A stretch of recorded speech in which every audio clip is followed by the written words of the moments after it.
Good morning. Good morning. So today I want to talk to you about part two of the Rite of Passage. So on Monday, I shared with you about the Rite of Passage, and I was just sharing with you about how we come into these seasons or new years, new calendar years, the Gregorian calendar, and we hear preachers professing, it's your time, it's your season. And then each year you find yourself in a place of discouragement because you're like, well, what happened? Why wasn't it my time? Why didn't things happen for me the way they were spoken to me from man, but not by God.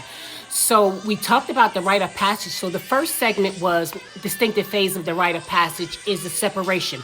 And we addressed Abraham, where in Genesis 1 and 12, God told Abram to leave your country, leave your people.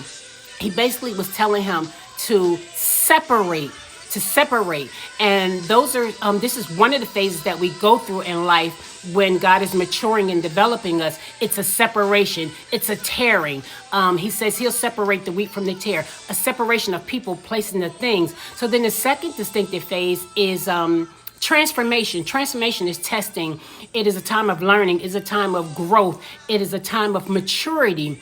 So when God told Abram to leave, he did not tell him where he was going. He just told him to separate. He told him to go. And he basically said, to a place I will show you. So in that time, in that season, during that period of transformation, Abram had to trust God's word on that he was saying go, and that he would show him as he would take the steps.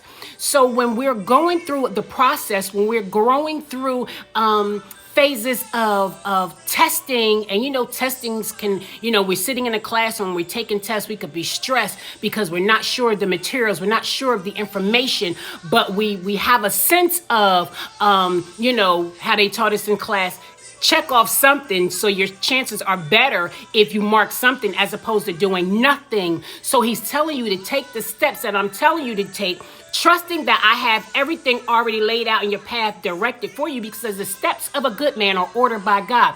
So trust him in this transformation, that what he is doing is for your good. So you take these steps and be okay with him stretching you and learning, and be content in that phase of transformation. Because ultimately what happens is Abram's name is changed. So your name will be changed, not in a literal sense, but in a sense that people will know you differently because of your process.